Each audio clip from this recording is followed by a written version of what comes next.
atau Tebo Majalangu, namanya Pak Ketut Losen. Kebetulan beliau adalah Pekaseh. Pekaseh itu Ketua Kelompok Tani di Subak Padang Galah. Ya, beliau akan menyampaikan secara khusus, secara lengkap bagaimana tata kelola pertanian, bagaimana tata kelola air atau subak yang ada di Subak Padang Galah.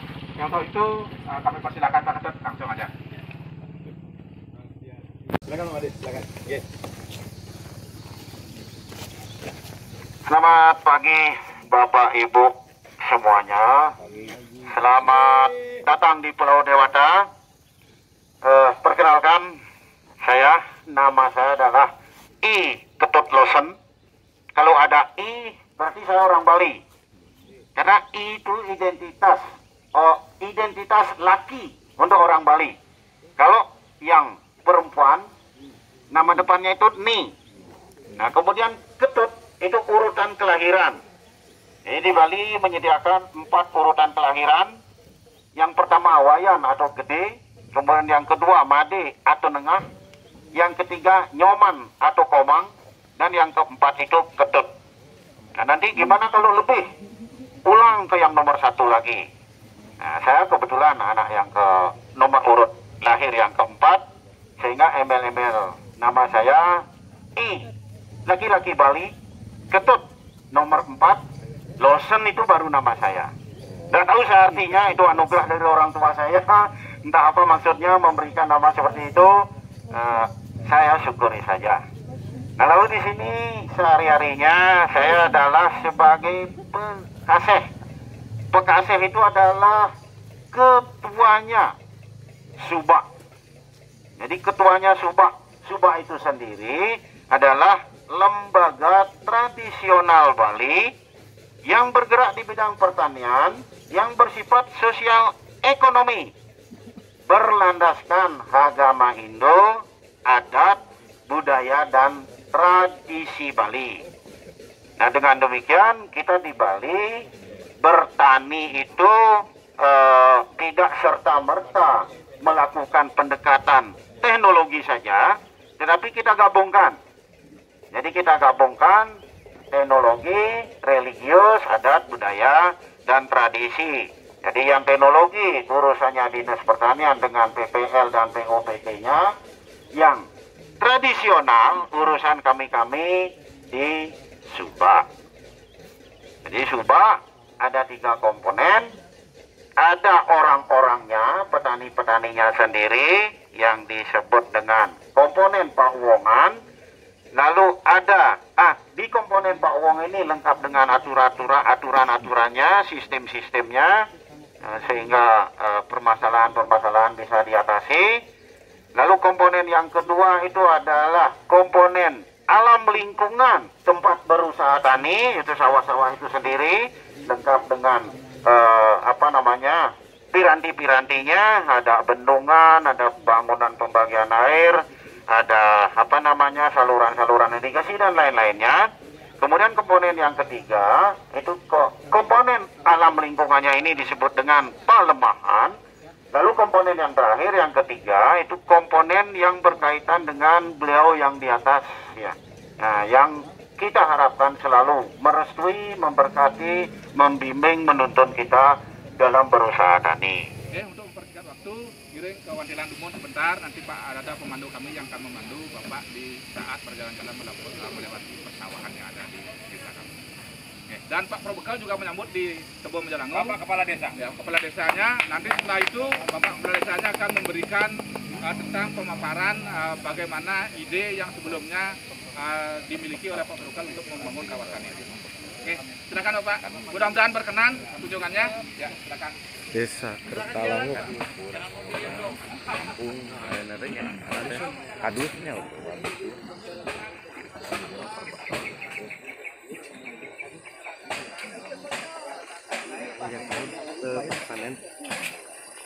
Yang dikelola oleh Bumdes adalah unit Tebo Majalangu. Ya, untuk di unit desa budaya ini dikelola oleh investor, sedangkan yang di Tebo Majalangu dikelola oleh Bumdes dan pembangunannya memakai APBN. Ini masih dalam perbaikan renovasi untuk menata kembali kawasan desa budaya agar lebih bagus, biar bisa nanti aktivitas dilakukan secara sempurna.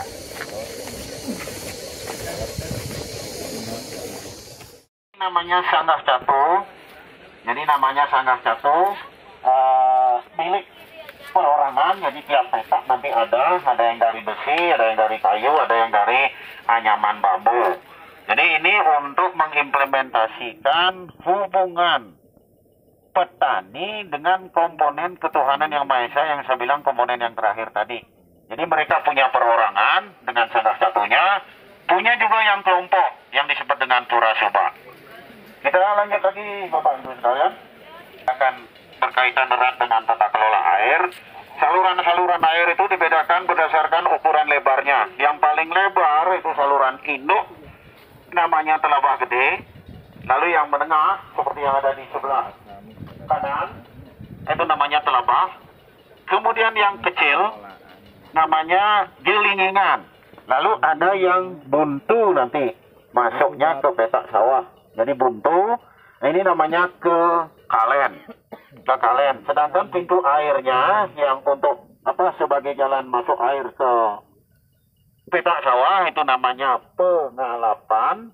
Sedangkan yang menghadang ini namanya ambetan. Jadi yang menghadang ini namanya ambetan. Nah, kemudian jalan-jalan yang ada di tengah sawah. Jadi jalan-jalan yang ada di tengah sawah seperti yang kita lalui sekarang ini namanya galiran. Jadi galiran. Sedangkan yang membatasi petak sawah satu dengan petak sawah yang lainnya seperti yang ada ini namanya pundukan. Pundukan dibedakan menjadi dua jenis. Pundukan yang membatasi lahan sawah yang pemiliknya berbeda. Jadi ini pemiliknya lain, ini juga pemiliknya lain. Jadi pundukan ini namanya pundukan pengelajur. Nah, sedangkan yang memotong-motong tetapi masih pemilik yang sama. Jadi antara yang ada kangkung sama ada yang baru ditanam itu pemiliknya satu pemilik. Pundukan itu namanya pundukan pengelem. Kelem itu artinya potong. Jadi pengelem itu pemotong. Jadi sawahnya panjang dipotong-potong. Galengan Pak Sami. Galengan ya, galengan. Kamera nu diurang ini. Nah, gitu mungkin ngadamalnya.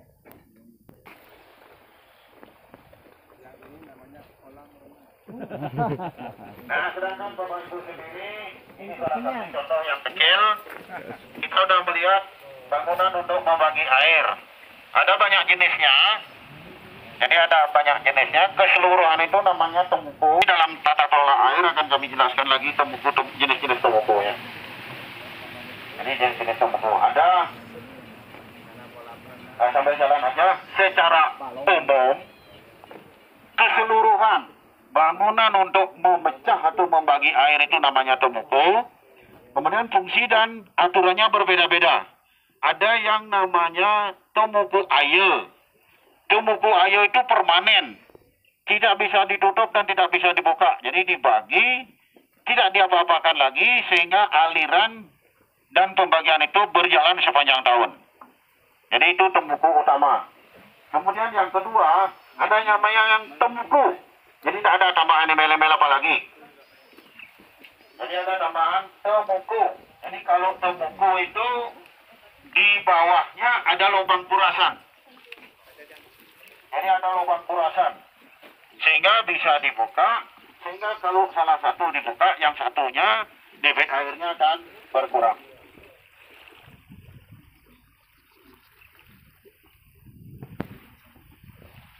Tanaman padi, tapi kelihatan ada beberapa.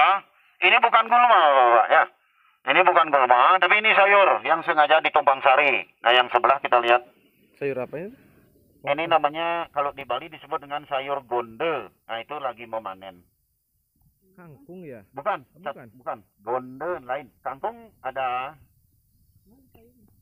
Ya, yang itu yang kelihatan satu. Nah, itu yang sedang dipegang, sedang dipanen. Ini harus dimakan, nggak bisa lalapan. Jadi di sini itu kelihatan, Pak. Ini tadi itu ditanamin kayak sayuran gitu.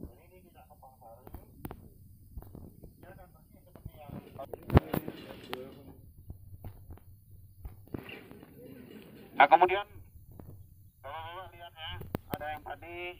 ada yang sudah tua, ada yang belum nanam, ada yang lagi ngolah. Nah inilah yang berkaitan dengan sistem dan tata kelola air. Nanti ketika kita kembali akan kami sampaikan kenapa bisa seperti ini, kenapa di lain tempat dia bisa serempak, tanam padi semuanya, panen semuanya. Kenapa di beberapa kawasan berbeda? Ini terkait dengan tata kelola air dan nanti akan kami sampaikan ketika kita akan kembali dari tempat tujuan kita. Nah ini untuk kebutuhan upacara. Nah ini untuk kebutuhan upacara Hindu.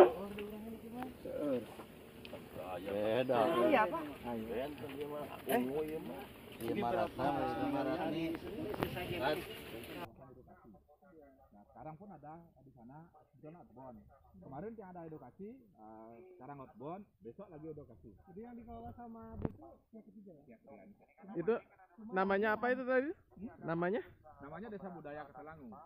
Kalau sebenarnya awalnya desa yang diberikan izin prinsip oleh Pak Wali Kota untuk membangun suatu kawasan wisata. Waktu itu pada tahun 2009 kan belum ada dana desanya.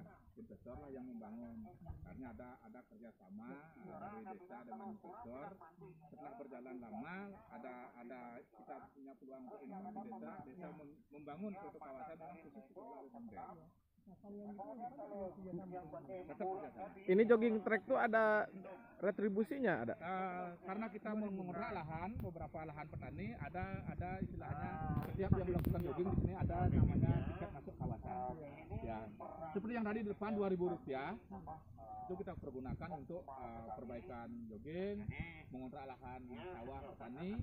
Nah kalau yang ini kan lahan masih jalannya jalan kubah namanya. Kalau yang masuk itu baru jalan kubah. Lahan petani kita kontrak luar biasa memiliki parkir bisa dilihat di sana. Ini kawasan Tebo Majalangu dikelola oleh BUMDes. Di dalam kalau menurut saya mudah-mudahan Bapak sama asri sekali, luar biasa. Iya. Ya, ini kawasan untuk edukasinya Tebo Majalangu Pak yang khusus dikelola oleh BUMDes. Jadi kalau habis dingin, kalau dari kementerian, pasti itu menjadi gagasan. Ini tanah.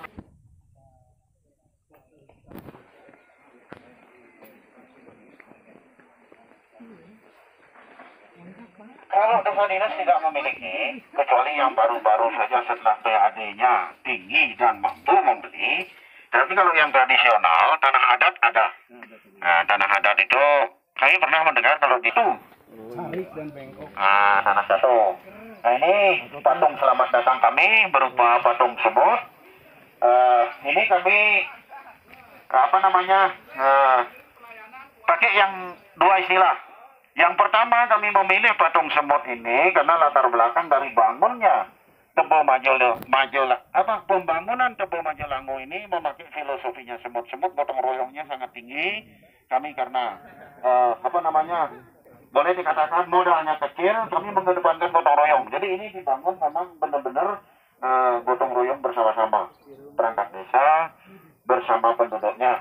Kemudian yang kedua, mencerminkan ini, gotong royong dari berkaitan dengan sejarah bagi namanya sekarang. Jadi konon katanya kejadiannya benar seperti itu. Jadi kami pernah berkuasa sebuah kerajaan di sini, lalu pada dekade tertentu sang raja berpermaisurikan dari rakyat kebanyakan. Jadi mertuanya boleh dikatakan rakyat biasa. Nah sehingga ada perbedaan strata yang cukup tinggi. Jadi mertua mau ketemu menantu susah. Zaman feodal, kalau sekarang kan udah ada lagi. Nah sehingga terjadilah sesuatu yang tidak diinginkan. Sang raja dengan sang mertua berseteru, dari perseteruan itu menelurkan kutukan sang mertua kepada menantunya supaya kekuasaannya berakhir dikalahkan oleh segerombolan semut. Konon katanya benar yang yang diserang itu makanannya. Jadi setiap nyimpan makanan, baik itu masih berupa bahan makanan, apalagi yang sudah jadi, selalu dirubung oleh semut. Sehingga beliau tidak lagi ya. Jadi runtuh kekuasaannya, kesimpulannya begitu. Dengan demikian, ini kita pakai monumen lagi. Lalu di Toba Banjarlambu kami pakai sebagai patung selamat datang. Apa Pak? Jadi kami gabung sekali. Jarang ada orang yang pandai Apa itu Pak? sebut nama padangnya. Pak Ketut, dijelasin dulu apa yang diminum Pak Ketut. Terima kasih ya Pak. Minuman Jadi ucapan selamat sekarang datang ini ya. Kami suguhkan Iya. minuman yang Ini Pak berwarna Kabid Lala biru. dari Bapeda Kabupaten Tasikmalaya. Rasanya beda mungkin ya. Oh sirap. Oh iya iya. Sehingga kami tidak punya yang segar. Air Taleng. Air Taleng. Ucapan selamat air ucapan selamat datang dari Desa Kertalangu, Kertalangu Provinsi Bali. Oh, bukan baladnya. Berwarna merah. Nanti mulai dari depan saya akan sampaikan tata kelola air yang ada di bawah. Seperti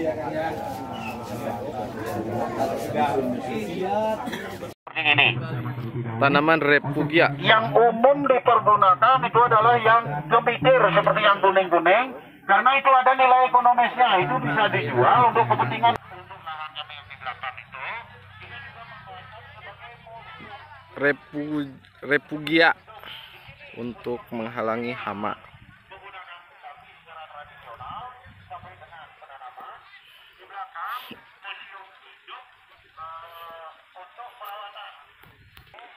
Ini desa agrowisata tentang edukasi pertanian.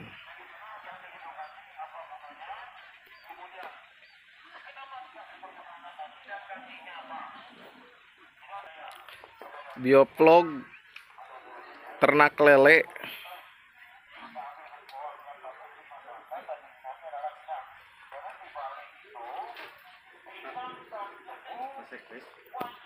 Masa?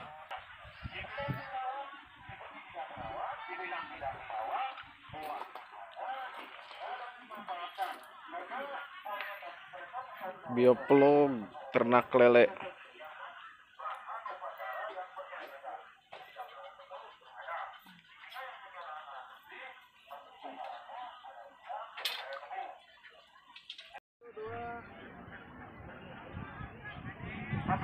Ternak lele dilanjutin. Ini adalah ternak bebek.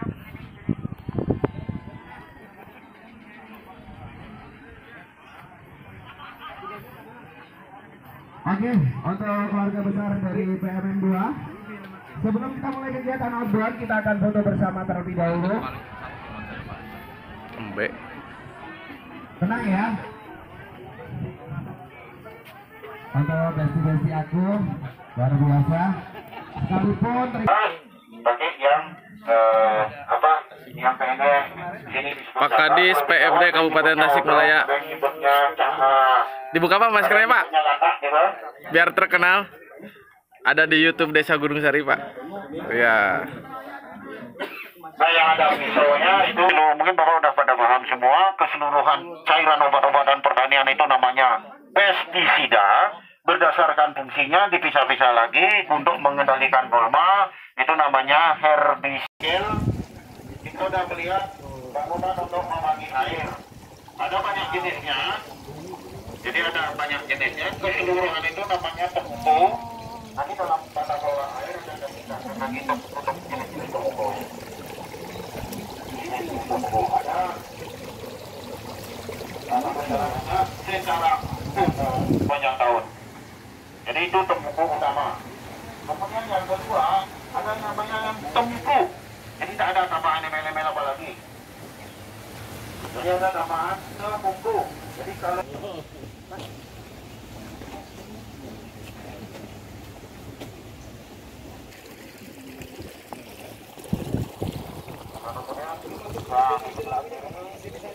udah pada tahu tanaman padi, tapi kelihatan ada